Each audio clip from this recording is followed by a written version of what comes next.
ओम नमस्ते। आइए आज की चर्चा प्रारंभ करते हैं। यजुर्वेद के 7वें अध्याय का 14वां मंत्र।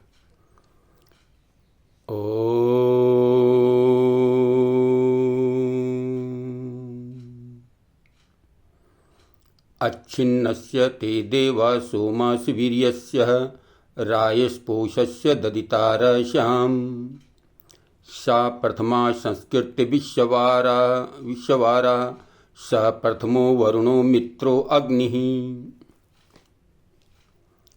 हे देव सोम, दिव्य गुणयुक्त चराचर जगत की रचयिता, सुवीर्यस्य महान बलयुक्त, ते आपके अच्छिन्नस्य अखंड अक्षय, रायस्पोषस्य ज्ञान ऐश्वर्य के परिपोषक, और ददि तारह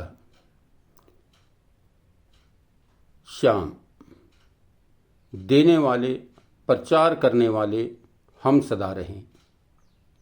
सा वह प्रथमा सबसे पहले और उत्तम, विश्ववारा संपूर्ण संसार के द्वारा स्वीकार करने योग्य, संस्कृति ही विद्या सुशिक्षा जनित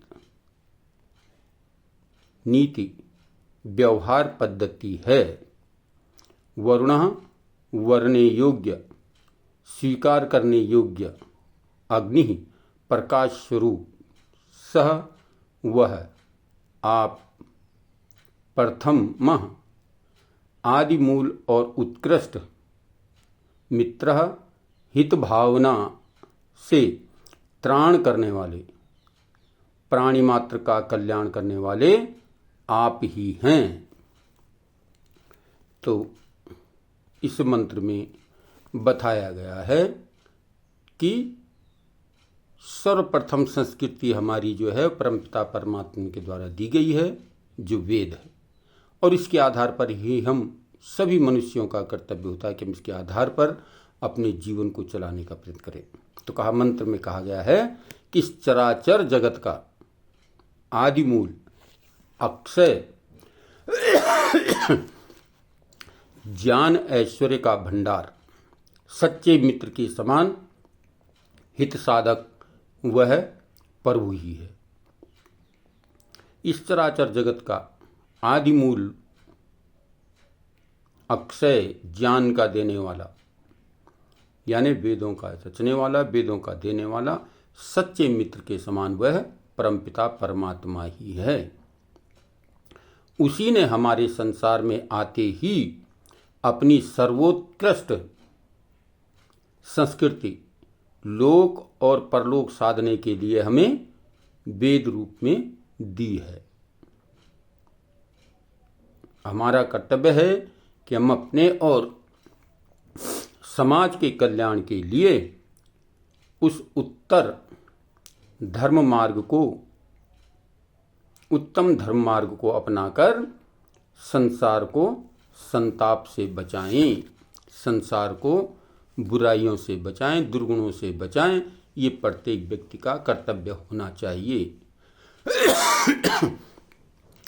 तो मंत्र में बहुत सुंदर चर्चा की गई है कि संपूर्ण संसार चराचर जगत का स्वामी, जिसने हमारे इस संसार में आने से पूर्व ही साथ साथ ही हमें वेद का ज्ञान दिया, और उस वेद मार्ग पर चलते हुए ये मनुष्य मात्र का कर्तव्य है, केवल भारतवासियों का नहीं, केवल हिंदुस्तान वालों का नहीं, बल्कि समस्त संसार में जो मनुष्य मात्र हैं उनका कर्तव्य है कि हम इस वेद मार्ग पर चलते हुए अपने जीवन को सफल और श्रेष्ठ बनाएं तथा दूसरों को भी इस मार्ग पर चलाने का प्रयत्न करें, प्रयास करें, सबको इस मार्ग पर लाने के लिए प्रेरित करें, क्योंकि यही एक मार्ग है जो जीवन को उन्नतमय बनाता है, जीवन को श्रेष्ठ बनाता है, और मनुष्य जीवन की सफलता और सार्थकता वेद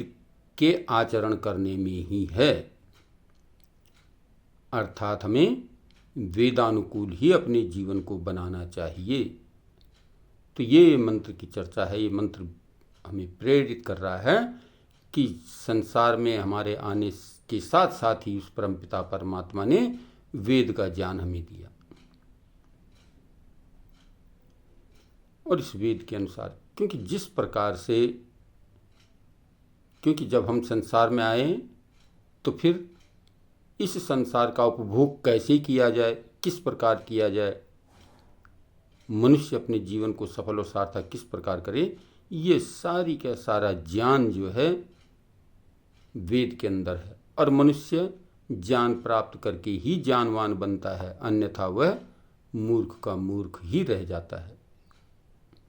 इसलिए इस मंत्र में कहा गया है कि हम उस परमपिता परमात्मा की वाणी वेद को अपने जीवन में, ये प्रथमा संस्कृति है, सर्वप्रथम संस्कृति है वेद। इससे पुरानी और कोई संस्कृति नहीं है। इसलिए प्रत्येक मनुष्य प्राणी का कर्तव्य है कि उस वेद मार्ग पर अपने आप को चलाने का प्रयत्न करे और इस वेद मार्ग के अनुसार अपने जीवन को श्रेष्ठ बनाने के लिए संकल्पबद्ध हो। तो आइए हम इस मंत्र के आधार पर अपने आप को वेदानुकूल चलाने का प्रयत्न करें। तो आइए आज की चर्चा को यहीं पर विरमित करते हैं। ओम शांति।